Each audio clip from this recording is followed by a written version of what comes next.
Some researchers are now saying that your muscles are another endocrine system. In other words, they produce chemicals that affect the body like hormones. In fact, one of these compounds called myokines are being referred to as hope molecules. Why?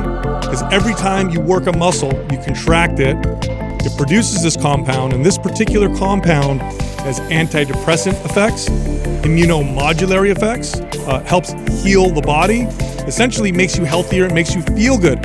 So your muscles actually produce compounds when you work them that affect the entire body, that improve the health of the entire body.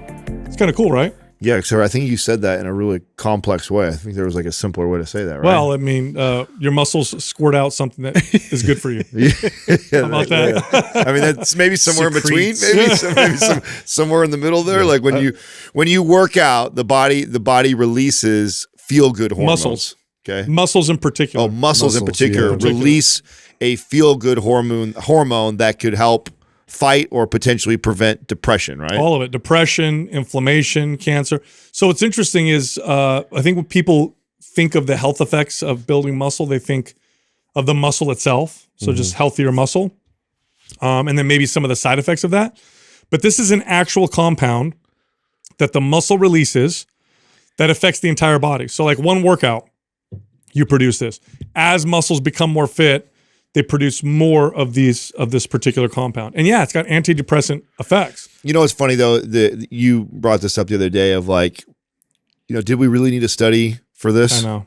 I mean, has anyone ever been not in the mood to lift and just feeling lethargic and down, just days like that, and then you force yourself to go train, and what happens 100% of the time? You feel better. You feel better. Yeah. Even if it's not like amazing, you still still feel better than what you did going into that. We've been promoting this forever. It's just like, I think there's just new angles of focus where you could like kind of point out that this phenomenon happens and these myokines are, contribute towards this antidepressive kind of quality. So it's like, I just feel like you need more data points to convince people sometimes to do it. There's this thing works and we know it works. So we know for a fact, right, that exercise has potent short-term and long-term antidepressant effects and pro-health effects and anti-poor health effects. The antidepressant effects, by the way, of exercise are remarkable. I mean, there's no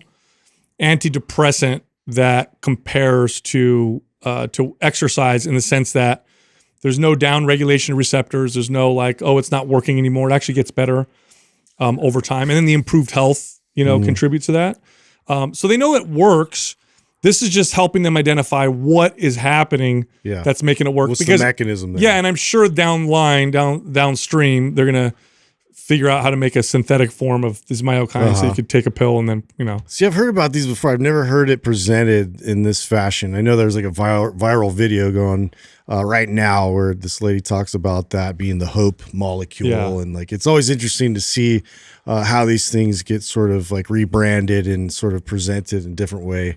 Yeah, it's interesting. The biggest takeaway that I have from this is something that it took me a long time to get to this point in my lifting career, which was being okay with telling myself that even though I'm not in the mood, I don't want to train, I don't feel like I got it to push myself, is convincing myself to get in there and do one exercise at least. Because just by contracting those muscles and starting that process, you release those chemicals that start to produce you and make you feel in a better mood, and that many times is enough to get me to finish a really good workout. And for the longest time, I always had this all or nothing mentality whenever I approached both diet and exercise. And the idea was, man, if I can't get after the workout, what am I going to waste my time going in there and do 3 sets of something? Like that's stupid. That's a huge myth. The myth that an easy or short workout has no benefit. That's a waste of time. Huge myth. It has benefit. Easy workout has a lot of benefit. In fact, sometimes an easy workout has more benefit for you than a hard workout, depending on the context of kind of what's going on. Like an easy workout could be pro recovery, right? Could help facilitate recovery. It could boost your mood, whereas a hard workout might not do that. Might make you feel worse, depending on the stress that you have and Raise your health. energy levels. Raise your energy levels. Improves creativity. Here's a big one. Like, for a long time, in being intellectual or intellectual prowess was separated from physical prowess, right? It's like you were either you were athletic or you were smart, and there was no crossover. That's such a massive, terrible myth. Let's say you're a writer or an engineer and you need to do something creative or think outside of the box. Movement oftentimes stimulates that creative process, that thought process. By the way, writers have known this for a long time. Yeah. One of the number one, I guess, cures or remedies for writer's block. Go for a walk. Go for a walk. Go for a walk We've or whatever. Talked about that forever. I mean, and then they'll get into like mind-altering substances and things just to kind of get them to think differently. But it was always like get outside, be in nature, go for walks, and that would stimulate new thought process completely. Yeah, it's funny. It's funny too because it's like if I'm in a bad space or a bad mood or I'm feeling really negative about something, I always tell myself, let's see how I feel after I do some exercise. See if I feel the same way. And I almost always feel different. Now, I wouldn't say I feel radically different. It's not like something bad happens and after my workout, I'm like, that's actually a great thing. But the way I view it or how I feel about it is, I guess, for lack of a better term, more positive. Either I feel more empowered or I feel like there's more options or I feel like there's more meaning. And it's always after a workout.